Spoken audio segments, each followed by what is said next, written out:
Om Swastiastu. Perkenalkan, nama saya Komang Satya India Nigraha dengan NIM 1717051065 dari Prodi S1 Akuntansi. Pada kesempatan hari ini, saya akan mempresentasikan mengenai proposal skripsi saya yang berjudul Pengelolaan dan Perputaran Modal Kerja pada UMKM di UD Widyasih Kubu Tambahan, Kecamatan Kubu Tambahan, Kabupaten Buleleng. Sebelumnya, yang terhormat kepada Bapak Aristia Prayudi, SE MSc AK sebagai pembimbing utama saya, dan Ibu Gusti Ayu Ketut Kencana Sari Dewi, SE MSI sebagai pembimbing pendamping saya, dan Ibu Nyoman Tresna Herawati, SE AK MPD sebagai penelaah saya. Langsung saja kepada pembahasannya, yaitu latar belakang. UMKM adalah suatu usaha produktif yang didirikan sendiri, dilakukan oleh perorangan atau badan usaha di semua sektor ekonomi menurut Tahunan 2012. Di Indonesia, UMKM diatur berdasarkan Undang-Undang Republik Indonesia Nomor 20 Tahun 2008 tentang Usaha Mikro Kecil dan Menengah. UMKM banyak dipilih atau menjadi pilihan utama di negara Indonesia untuk membangkitkan dan melancarkan kondisi ekonomi pada saat krisis menimpa. Kebanyakan orang memilih UMKM untuk mendukung keberlangsungan hidupnya sehari-hari. Menurut Harja Putra 2009, modal kerja adalah dana yang dipergunakan untuk membiayai dan adanya aktiva dan operasional suatu perusahaan. Menurut Rudianto 2012, elemen modal kerja yaitu segala aktif pelancar. Yang dimaksud dengan aktif pelancar yaitu keseluruhan aktiva yang dianggap dapat kembali ke dalam wujud aslinya dalam 1 tahun kegiatan normalnya usahanya. Perputaran modal merupakan jumlah beredarnya modal pada waktu tertentu. Dalam kata lain, perputaran modal juga diartikan sebagai harta yang bisa segera dijadikan uang kas dalam waktu tertentu. Dalam perputaran modal kerja, setiap UMKM berbeda-beda, sesuai dengan persentase setiap bidang usaha dan tingkat kesulitan usahanya.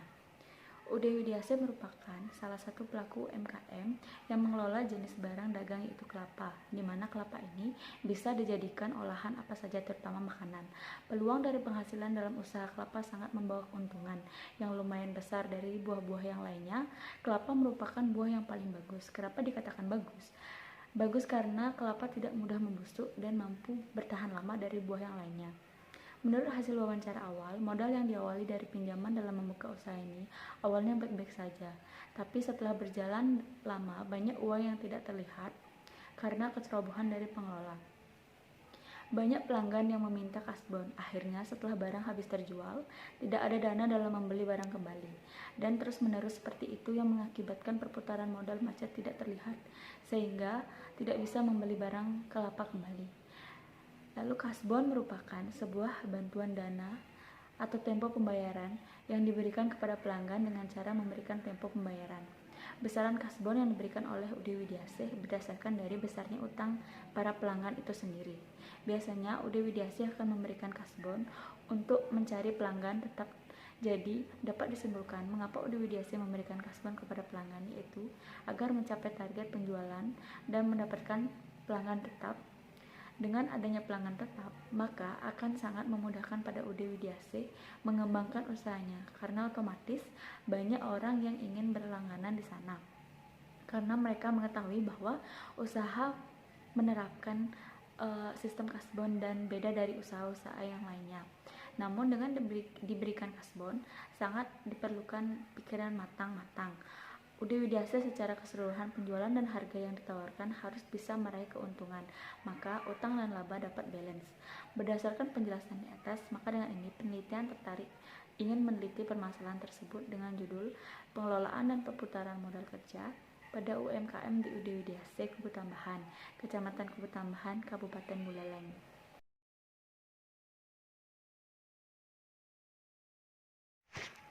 Lalu langsung saja kita lanjut kepada identifikasi masalah, di mana dilihat dari proses pengiriman kelapa yang semakin menurun dan berkurang serta banyak yang kasbon setelah dikirimi barang.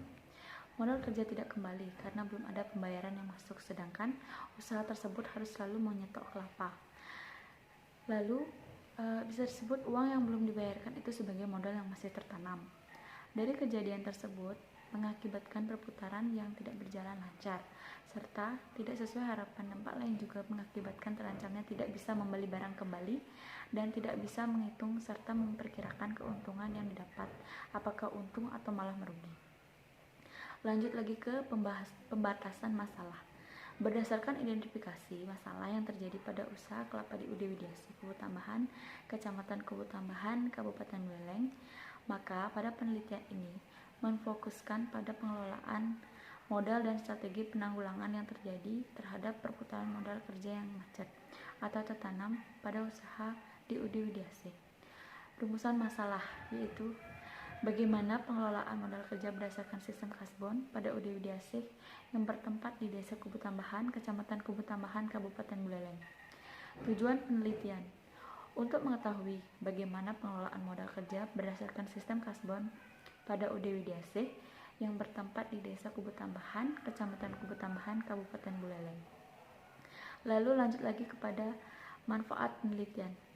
Nah, manfaat teoritis hasil penelitian ini diharapkan bisa dijadikan sebagai masukan untuk perkembangan ke depan pada usaha kelapa di UD Widyasih Kubu Tambahan dan menambah informasi untuk mempelajari pengelolaan modal kerja dan perputaran modal kerja agar kedepannya usaha tersebut tidak mengalami hambatan piutang atau pembayaran macet dan dengan secara langsung usaha tersebut bisa berjalan dengan lancar.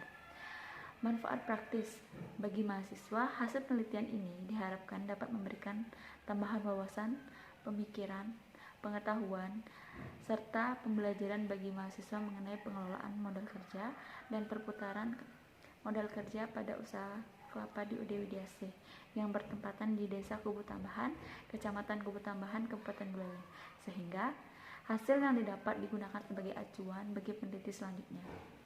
Lalu bagi Universitas Pendidikan Ganesha, hasil penelitian ini diharapkan dapat memberikan wawasan pengetahuan secara luas bagi perkembangan dan kemajuan akademika yang khususnya mengenai pengelolaan dan perputaran modal kerja pada UMKM usaha mikro kecil dan menengah.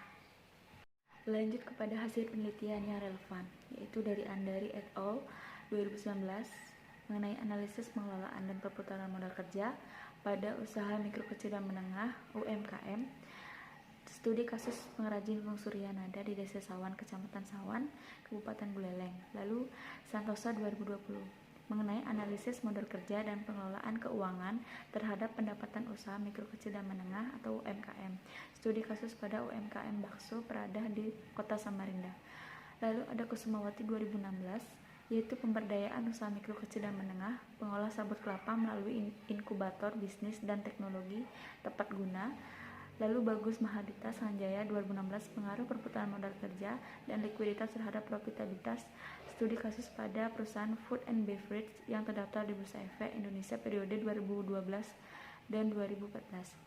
Lalu Fatika Arum Rahmawati 2019 pengaruh perputaran modal kerja, profesionalisme pengelolaan terhadap sisa hasil usaha, studi kasus pada Koperasi Serba Usaha Surya Melati Muhammadiyah Tabanan. Lanjut lagi pada bagian isi atau bab 2. Nah, grand teori yang saya pakai adalah Customer Relationship Management atau CRM dan Working Capital Management atau WCM. Langsung saja ke penerapan. UMKM adalah suatu usaha produktif yang didirikan sendiri, dilakukan oleh perorangan atau badan usaha di semua sektor ekonomi menurut Tamunan 2012. Pengertian modal kerja. Dalam membangun atau menjalankan suatu usaha, modal kerja adalah pilar yang paling utama untuk menopang berjalannya usaha tersebut. Modal sangat dibutuhkan untuk setiap orang pada saat menjalankan usaha, khususnya dalam menjalankan kegiatan operasionalnya seperti membayar upah karyawan, membeli bahan penolong, biaya produksi bahan baku menurut Pratiwi 2016. Pengertian perputaran modal kerja. Modal merupakan nilai kekayaan yang bisa dijadikan uang kas yang dipergunakan untuk memenuhi kebutuhan sehari-hari. Menurut Raharja Putra 2009, modal kerja merupakan suatu investasi jangka panjang maupun jangka pendek yang disebut dengan current asset atau aset lancar, yaitu kas, piutang, investasi, persediaan, dan sebagainya. Lanjut lagi ke bagian terakhir, yaitu metode penelitian. Rancangan penelitian. Metode kualitatif merupakan metode yang dilandaskan pada filsafat positivisme yang dipergunakan untuk meneliti kondisi objek yang bersifat alamiah, di mana peneliti merupakan instrumen kunci pengambilan sampel sumber data yang dilakukan dengan triangulasi atau gabungan analisis data yang bersifat induktif atau kualitatif, dan hasil penelitian kualitatif lebih memfokuskan pada makna daripada generalisasi menurut Sugiono 2009. Lalu lanjut ke lokasi penelitian. Lokasi penelitian merupakan tempat di mana akan melakukan penelitian. Penelitian ini dilakukan di UD Widyasih Kubutamahan, Kecamatan Kubutamahan, Kabupaten Buleleng. Lokasi ini dipilih karena UD Widyasih telah melakukan bagaimana pengelolaan dan perputaran modal kerja suatu usaha kelapa. Sumber data. Ada sumber data primer dan ada sumber data sekunder. Lalu menentukan informasi penelitian, di mana yang akan dijadikan informan penelitian yaitu pemilik UD Widyasih. Lalu teknik pengumpulan data, observasi, wawancara, metode, kepustakaan, dan dokumentasi. Lalu teknik analisis data. Nah, reduksi data, penyajian data, penarikan kesimpulan. Keabsahan data. Ada 4 teknik dalam untuk mengecek keabsahan data, yaitu kepercayaan, keteralihan, ketergantungan, kriteria, dan kepastian.